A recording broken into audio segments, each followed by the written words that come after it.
Hello, I'm Devin, integrative health expert, Ayurvedic health advisor, and holistic coach. Welcome to InnerSpark Living from Your True Nature podcast. This is a resource for those ready to gently, naturally, and sustainably restore their energy, their clarity, their health, and their wholeness. Each episode offers grounded, practical guidance and soul deep insight drawn from nature's wisdom, integrative health, and the timeless principles of Ayurveda. Together, we explore real, sustainable self care, healing from the root and how to actually get there, and dissolving the inner barriers that keep you unwell, depleted, and stuck in survival mode. This is an invitation back home to yourself. And now for today's episode. Hello, and welcome back to the show. I am very glad that you're here today. I am going to get into something that is really meaningful for me and that I feel has a lot of misconceptions and lies and misunderstandings out there about it. And so I've been wanting to do this episode for a while. And so we are going into what Ayurveda really is and why it's actually more relevant now than ever. So if you've ever found yourself confused about what Ayurveda is, maybe you've never heard of it, or maybe you've explored it a little bit and you found yourself feeling very overwhelmed by the food lists and the rules, quote unquote, the dosha quizzes, the herbs, the food charts. If you've ever wondered, like, how is this ancient old thing actually relevant to me today in my modern life? This episode is for you. So, Ayurveda has, I was going to say changed my life, but I really don't think it would be too dramatic to go so far as to say that it's actually saved my life as well. And not because of following every rule or, doing things perfectly, because it's actually way more than that. It is a tool that has helped me to remember who I actually am. And I want that for you too. So today we're cutting through the noise and dismantling the myths and the overcomplications of this system. And I feel like in Western culture, especially when it comes to health and healing, just because of our Western medical paradigm, really, that we want to make things really complicated. And if something is simple and rooted in the truths and the timelessness of nature, that we automatically discount it. Like, oh, it can't actually be good. It can't actually be helpful. It's not real. It's quackery, as my grandma used to say. If something didn't check out with her. And so we're quick to take something, overcomplicate it, take it out of its context, try to fit it into our mold, and then wonder why it doesn't make sense or it doesn't work. And it's like, well, of course it's not going to, because you've taken something and made it so different and far from what it is and try to put it into a system that for all intents and purposes really isn't working, as evidenced by the fact that we're all getting sicker and sicker and sicker on every level. And so, yeah, my little side tangent before we dive in. So yeah, today we are getting into what Ayurveda really is at its core and why it's more needed than ever today. So let's dive in. Longest preamble ever. Okay, so let's start with what Ayurveda is not. Most people hear Ayurveda and they think, what? What did they say? What did that person just say? What word is that? What language is that? Huh? And then if they do a little exploration, then they might think food lists and dosha quizzes and strict rules and complicated rituals and morning routines that have to be done just so, and herbs and oils, or that maybe it's has nothing to do with health and healing and is like something spiritual, or that it's a religion and it is going to somehow contradict their existing spiritual or religious beliefs. And so, like with most everything, there are shades of truth to some of this. Like some of this is part of Ayurveda as a whole, but it's not the whole truth and it's not the heart and core of this system. So it's not a collection of wellness hacks. It is not something to be taken out of its context. And when I say out of its context, I mean a complete system that views the individual as a complete holistic being. So rather than the way that we've been trained to look at things, where we look at symptoms and we see the body as this thing that is going to break down and like a machine, right? If your car breaks down, or we're going to change the this part and that thing, and the body mind system is simply doesn't work that way. So the way that we look at it in this Western medical paradigm, where we're a series of separate parts and the mind is separate from the body, and we don't look at ourselves as a complete holistic being. So anything that asks us to look at ourselves in that way is going to feel a little weird and complicated at first, even if it's actually way simpler than anything else. So it is not a collection of wellness hacks. It's not something to be taken out of context in the sense that we're going to use an Ayurvedic treatment to treat this symptom that one is having. You might get some results. It might be helpful, and it's missing the entire point. Ayurveda seeks to get to the root cause and remove the root cause of disease rather than pacifying symptoms. It seeks to get to the thought patterns, the choices, the inputs of one's life, whether that's food, whether it's a relationship, whether it's, whatever they're taking in through the senses in their life, seeks to get to the root cause and remove that root, rather than, oh, you have this, let's cut it out. Or, oh, you've got this, take these 5 pills. Ayurveda is also not a strict lifestyle. It's not a way of compartmentalizing yourself once you find out what your dosha is. It's, a dosha is not something to identify with and become. It's a tool to help you understand your unique composition. And we're going to get into all of this a little bit more as we flow. So stick with me. If you're feeling a little confused now, I promise we're going to clear it up. And yeah. So Ayurveda literally means the science of life. It's an ancient living system of wisdom, a way of being, a way of relating.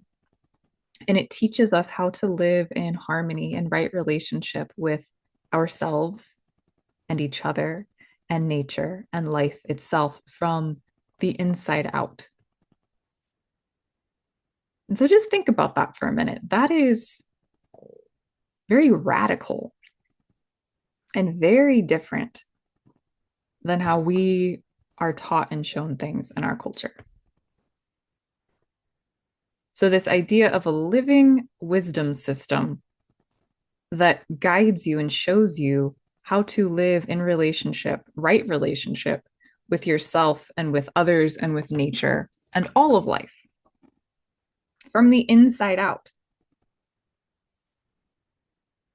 So this idea of self-empowerment, self-responsibility, knowing yourself, seeing yourself as more than a body, understanding the nature of cause and effect.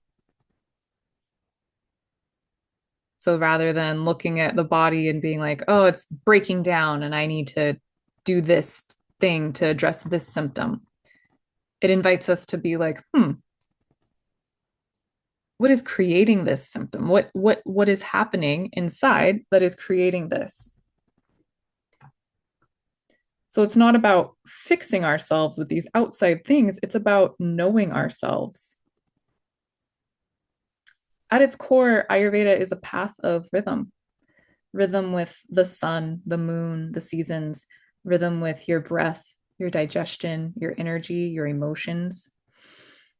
It teaches us that we are a microcosm of the macrocosm. So we're little miniature universes that are made up of the same five elements. Ayurveda recognizes five elements: earth, water, fire, air, and ether that make up everything in the universe. So we are tiny little unique representations of the bigger universe. And so our health depends on keeping our unique elemental makeup in balance. And that's going to look differently for me than it does for you. You know, look at our thumbprints. Our thumbprints are all of our fingerprints are completely unique to us. Completely unique. That is amazing and wild and so cool. So we can start to think about, well, you know, I'm also very different in other ways from everybody around me. And when we can start to look at everything being made of these elements in a literal way, but also a metaphorical and energetic way, right? So like earth is heavy and it's dense and it's solid and it makes structure. But those can also be metaphorical qualities as well.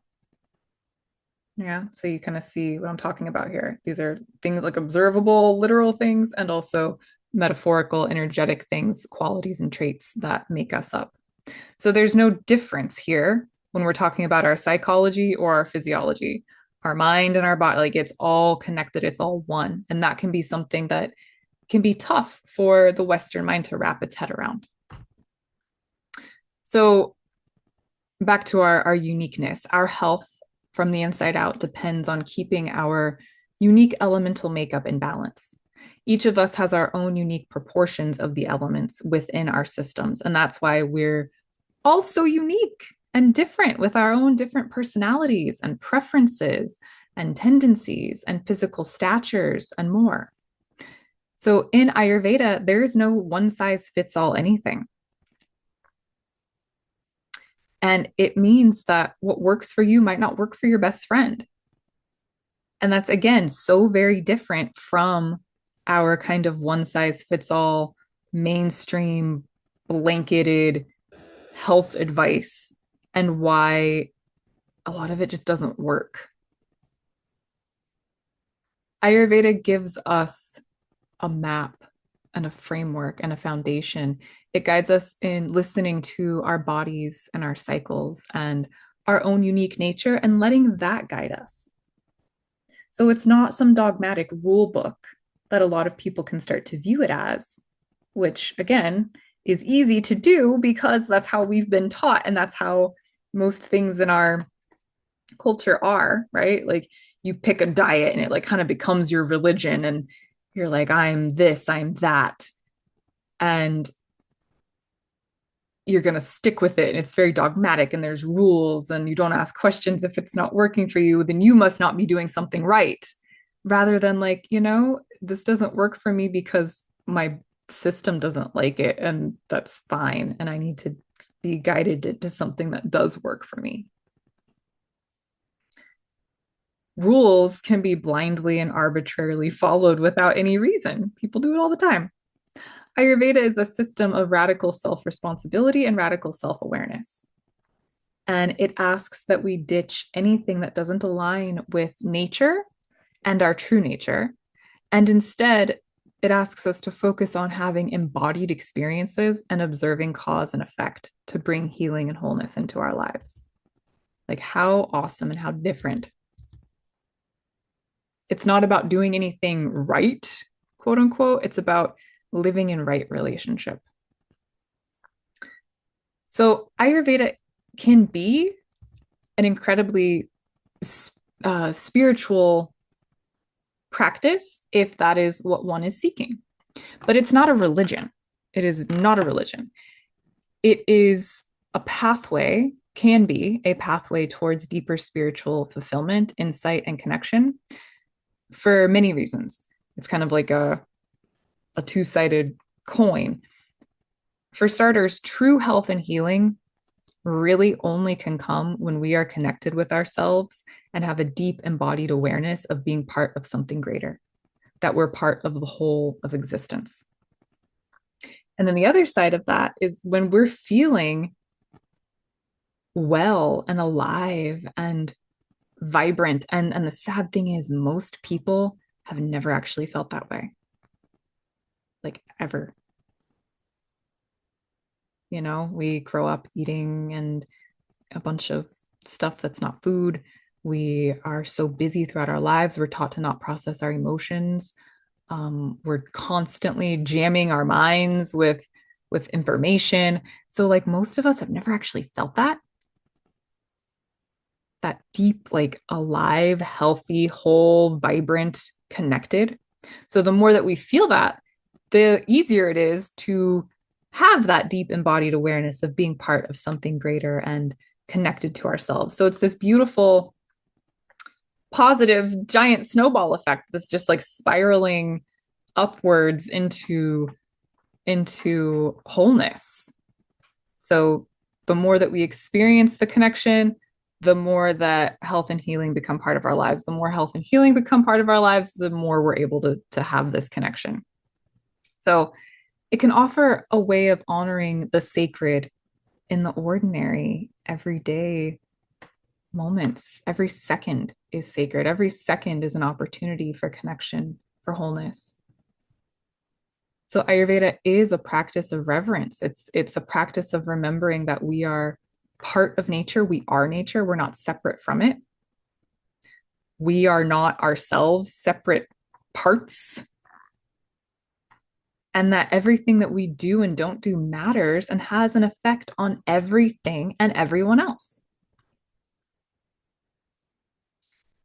So Ayurveda doesn't just treat the body. And as it's kind of become a little bit more westernized and medicalized, it's losing this valuable asset of the greater context and the holistic parts and the realizing that the body is simply a manifestation of the mind and the emotions. That's why in its wholeness and in its original essence, it sees everything as connected. It sees everything as this holistic, interwoven system that includes the mind and the breath and the energy and the spirit. And in a world that has trained us to live from the neck up, relying so much on the mind, to override our needs, to numb our emotions, and to push through at all costs, Ayurveda is a way to bring us home to wholeness and simplicity and true health and vitality from the inside out in a sustainable, joyful way, not just a little, you know, um, little fad that we go through. I used to do that all the time. Oh my goodness, hopping from, oh, I'm going to do this hack or do this thing or do this diet for a while. Like I've tried and done all of them, all of them. And I was like on the kick for a little while, right? Like I'm sure a lot of you can relate. You go on, you're like being good. I used to call like, oh, I'm being really good right now because I'm doing XYZ. So Ayurveda is not that because it's so simple and so mm, of course, if that makes sense. Like there's just this matter of like, oh, of course. It's like remembering something that you forgot for a very long time, finding a missing link, a missing puzzle piece, finding home after a very, very long journey of trying to find home. And there's just this deep sense of return and peace and knowing and like, oh, yeah, why was I doing those things? Or why are we taught these things? And it just this everything makes sense in a way that nothing else ever did or allowed or was sustainable. Because when we think about it and we think about the elements and we think about nature, all of the other fads and trends, all of the other things, they've come and gone. They might be sticking around for a while because they have, really good marketing and PR people that are being paid well by the businesses who are invested in you continuing to buy the different wellness products or the supplements or the hacks or the diet things. But at the end of the day, the only thing that's actually lasted and has been true since the dawn of time is nature and those rhythms. The rising and setting of the sun, the cycles of the moon, the seasons. If we think about the five elements, like, you know, they've always been here: earth, water, fire, air, ether. It's literally what makes up everything in our minds and in our bodies and in everything around us. So, for thousands and thousands and thousands and thousands and thousands of years before any of this stuff, this noise, and this disconnection that is just getting worse and worse and worse for us, Earth was solid, water was wet, fire burned things, air moved, ether held space. And it's just kind of been that way. So when we can apply those principles to the healing and wholeness of our minds, our emotions, our body naturally responds. When we can align the ways that we live with the natural rhythms that are around us rather than trying to fight against them or put food like stuff into a system that needs actual food. I say food like stuff as in stuff that was made in a lab, again, by people that are paid to get you to keep wanting to buy it. They don't care about your health and well being or the planet. They just care that you buy the stuff, and they hire all the best food scientists to find the right proportions of flavors and things to get you hooked. And then we put that into our bodies and we feed our minds with crap, quite frankly, from just the rampant 24/7, 365 stream of information that's out there.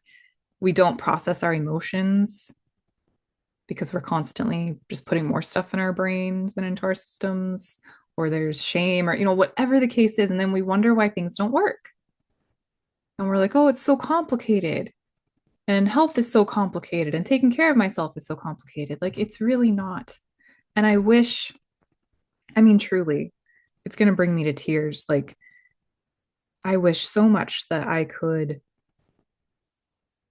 impart that upon people. So if you're here and you're listening, that is my greatest wish, is that I can impart that upon you. Just plant that seed that it's really not complicated. It's not as complicated as we've been led to believe. Our bodies love us.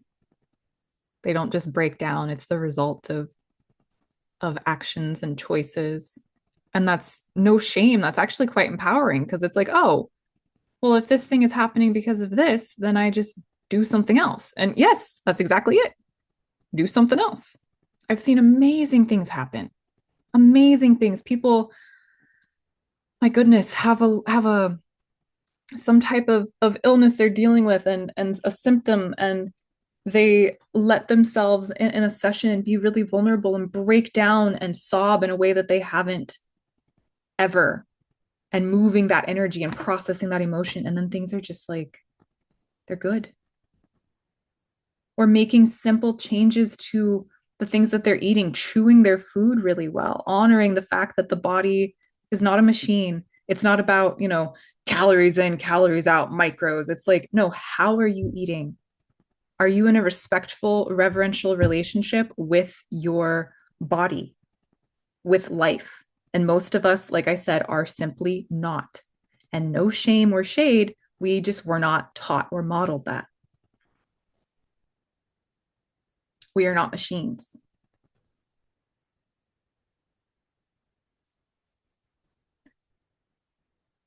So true health is wholeness from the inside out, and it is not as complicated as we've been led to believe. In the Western model, which I know more than I would care to know about. I have a background, a master's in integrative health. So I've studied this and I get it and I see it. And health is reduced to symptoms and diagnoses. Mind is over there, body over there, like I talked about in the beginning.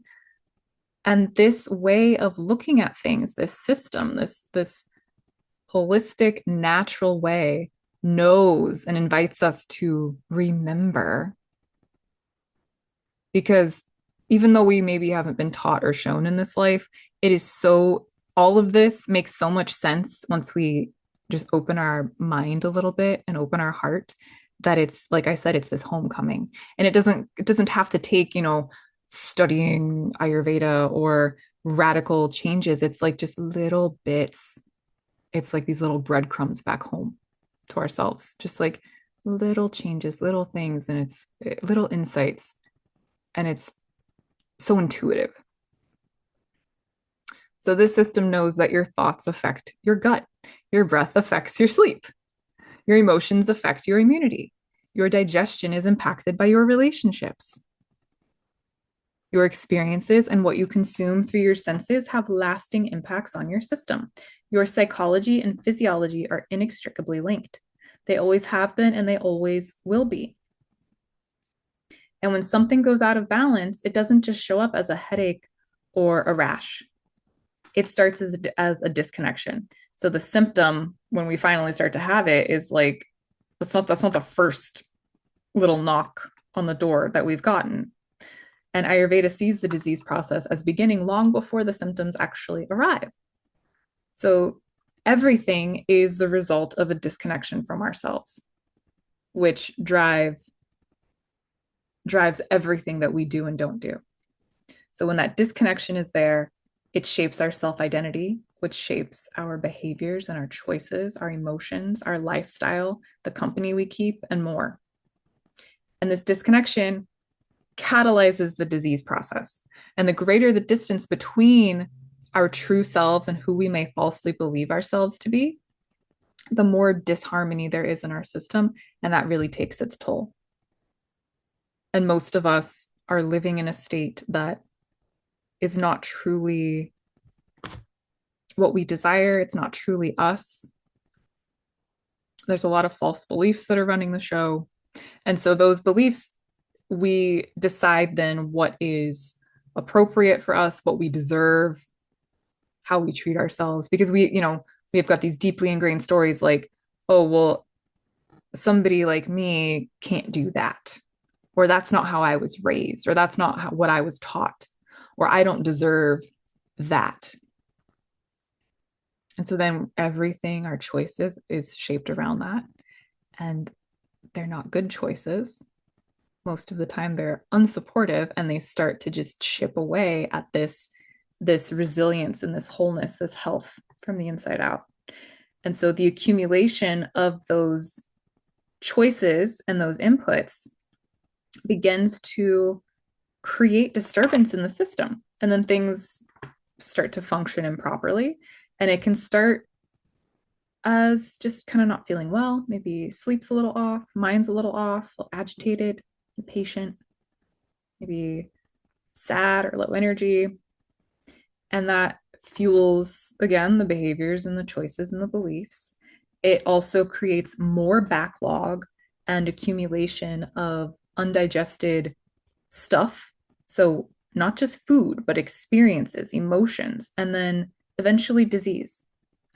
And when we can really pay attention to ourselves and stop normalizing that life has to be hard and that, oh, things just break down and I'm not meant to feel well, when we can stop normalizing that, stop trying to abide by the dysfunctional modern norms that are running society, when we actually listen, we can address it at the root and turn things around. We can transform these symptoms and find wholeness and healing and our true selves. Because when we stop living in a state that is so against nature and come back to what is natural, we actually know ourselves. I've seen personalities transform, bodies completely transform. I mean, my goodness, just complete transformations. People say often that it's like they're meeting themselves for the first time. So as we start to kind of close, something that I also hear as another kind of misconception is that Ayurveda is too complicated. And I think I've touched on that a lot already. It simplifies life, doesn't complicate it. It only seems complicated because we've been trained to live in disconnection. So I invite you to consider that it's not complicated, it's not hard. It might just be a little uncomfortable at first because there might be things that you need to address and feel in order to heal. I don't like that cliche. You got to feel it to heal it, but it's so true. It's so true. If you're holding on to this, if you're unwell, if there's something in your life that isn't going well, and we're not just talking about unwell here in the sense of like physical health and emotional, mental health, but like anything in your life that is not feeling alive and juicy and aligned, like this is all of this. It is a complete, it's all connected. In order to find wholeness within those things, we got to do things a little differently. You got to do a different thing to get a different result. And it's not hard or complicated. It might just be a little uncomfortable because it's a little different. Because Ayurveda doesn't ask us to do complicated things or to do more.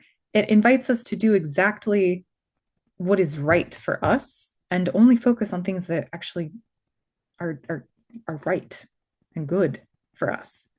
So many people think that like, oh, I have to take like 75 supplements and do like an hour of this and that thing over here. And I have to buy expensive saunas and earthing mats and red light therapies and all of these things. And because somebody told them to. And that's just not what's happening here. And again, no shade or shame to those things. They can be great. And for some people, at some times, good, but there's no one size fits all. And that's not what this is. This is a less is more, doing way less to be left with what's actually effective. So it teaches us these 5 fundamental needs that each of us has on a daily basis. You've heard me talk about this so much. This is what we teach in the Everyday Rhythms program. So eating in a way that supports your body, moving and resting in a way that aligns with your energy, the seasons, the rhythms of the day, and your current state and stage of life. Making decisions because you know yourself. And so you can make decisions that honor your unique nature moment to moment. And it's understanding your patterns and your imbalances so you can work with them and not against them. Because this is how we stop fighting ourselves. This is how we let life be amazing. And we can let go of the belief that life is hard and we're not meant to feel well and all that other stuff. We're meant to have stability and resilience. We're meant to feel clear and rooted and capable and nourished and to feel home in our own skin with energy and clarity and confidence.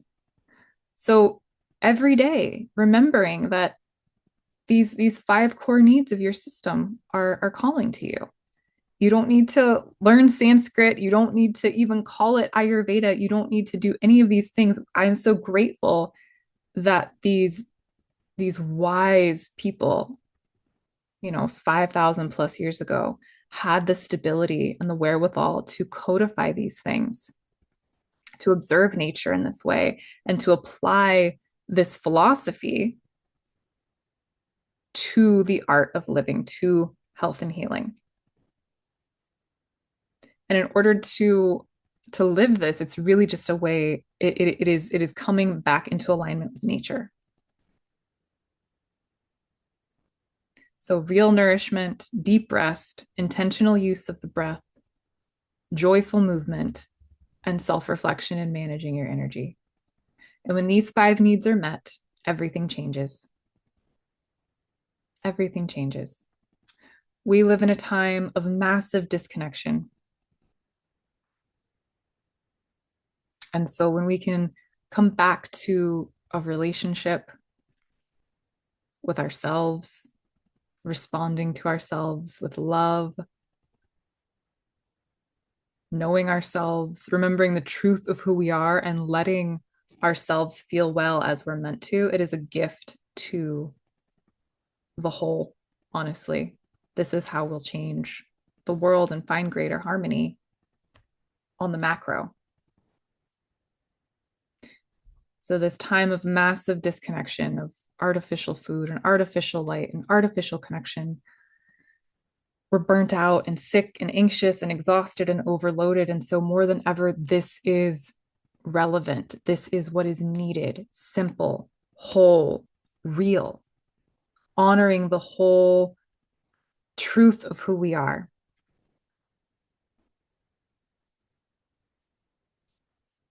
So, leaving you with some closing questions for you to kind of ponder.